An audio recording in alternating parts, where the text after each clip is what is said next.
Halo, saya Anti. Kali ini saya akan membahas mengenai sumber kesalahan pengukuran bagian yang ketiga. Yuk, ikuti pembahasan berikut ini ya.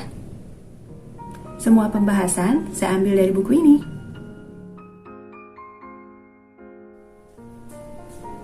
Sumber kesalahan pengukuran yang akan kita bahas kali ini adalah konsistensi di antara butir soal atau inter-item konsistensi. Kesalahan ini muncul karena adanya masalah penyusunan soal yang dipakai dalam tes secara keseluruhan, sehingga terjadi inkonsistensi di antara butir-butir soal dalam tes. Secara statistik, kesalahan ini dapat terlihat dari korelasi yang rendah di antara butir soal. Ketidakkonsistenan ini dapat terjadi karena banyak faktor, di antaranya karena isi tes yang heterogen atau content heterogeneity. Selain itu juga karena content sampling error yang sudah kita bahas sebelumnya yang terjadi secara kebetulan dan sulit diprediksi. Isi tes yang heterogen terjadi karena adanya butir soal yang mengukur hal yang berbeda dari butir-butir soal yang lain di dalam tes yang sama. Heterogenitas tes bukanlah suatu kesalahan jika memang sesuai dengan rancangan. Heterogenitas tes baru menjadi sumber kesalahan jika suatu tes seharusnya bersifat homogen. Contoh tes yang heterogen adalah seperti berikut ini. Saya berikan contoh dari yang paling heterogen hingga yang paling homogen.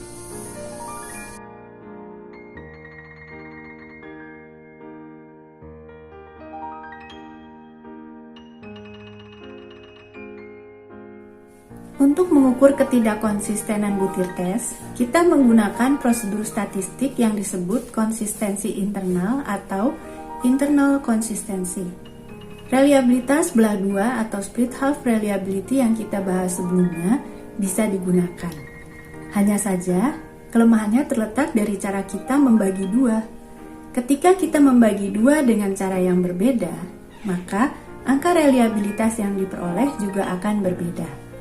Kelemahan ini dapat diatasi dengan cara menggunakan rumus yang mengakomodir korelasi di antara butir soal atau inter-item correlation. Dua rumus yang paling sering dipakai untuk menghitung konsistensi internal adalah Coode-Richardson 20 atau disingkat KR20 dan koefisien alfa, yang sering disebut sebagai alfa Cronbach. Kekuatan dari kedua rumus ini tergantung pada dua hal, yaitu pertama, banyaknya butir soal dalam tes. Jika butir soalnya semakin banyak, maka hasilnya akan semakin tinggi. Kedua, rasio atau perbandingan dari variasi hasil dari peserta tes per butir soal dengan varians dari skor tes secara keseluruhan. Jika rasionya semakin kecil, maka hasil perhitungannya juga akan semakin tinggi. Secara konsep, baik KR20 dan koefisien alfa menghasilkan estimasi reliabilitas yang ekivalen dengan rata-rata dari semua kemungkinan membagi skor tes menjadi dua, sehingga akan dapat mengestimasi content sampling error sekaligus heterogenitas. Oleh karena itu, KR20 dan koefisien alfa akan menghasilkan tingkat reliabilitas yang lebih rendah dibandingkan koefisien split half, kecuali apabila tes tersebut sangat homogen. Semakin heterogen tes, KR20 dan koefisien alfa yang diperoleh akan semakin rendah. Sekarang saya akan memberikan contoh penggunaan kedua rumus ini. Pertama-tama kita bahas KR20. Perhatikan komponen yang ada dalam rumus ini. N adalah banyaknya soal dalam tes. P adalah proporsi orang yang berhasil menjawab soal dengan benar. Q adalah proporsi orang yang gagal menjawab soal. Sigma PQ adalah jumlah dari P kali Q untuk setiap soal tes. S kuadrat T adalah varians dari skor total tes. Oleh karena dalam rumus itu kita perlu mengetahui banyaknya orang yang menjawab dengan benar, maka kita memerlukan soal yang dapat diberi skor benar atau salah.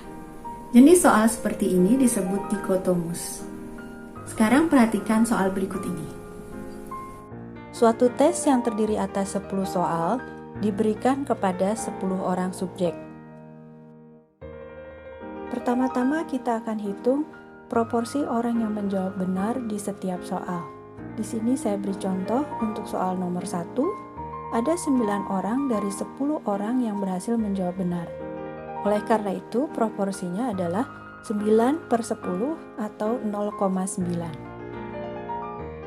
Sekarang kita akan menghitung proporsi orang yang menjawab salah.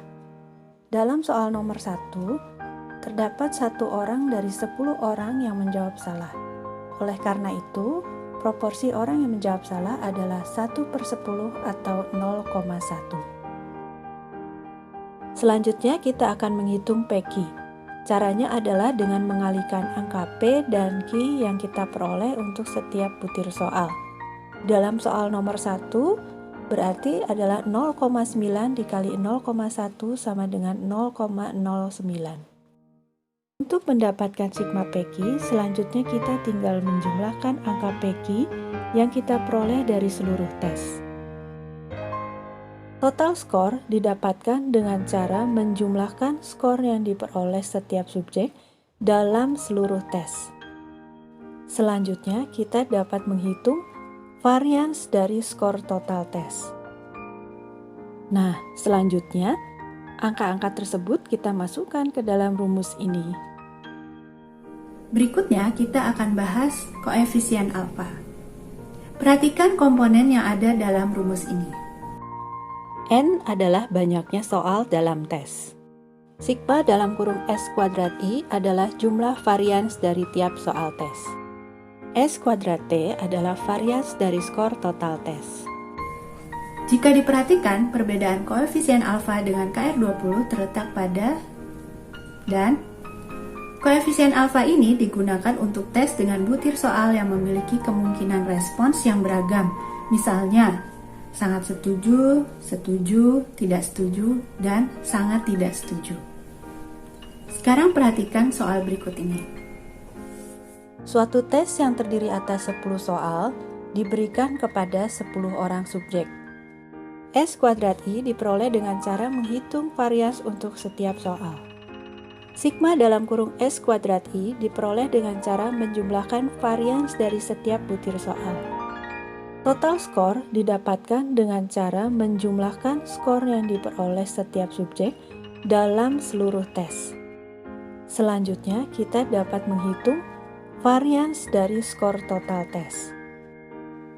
Nah, selanjutnya, angka-angka tersebut kita masukkan ke dalam rumus ini. Baiklah, sampai di sini dulu penjelasan saya kali ini. Ikuti terus penjelasan saya berikutnya ya. Sampai jumpa. Terima kasih.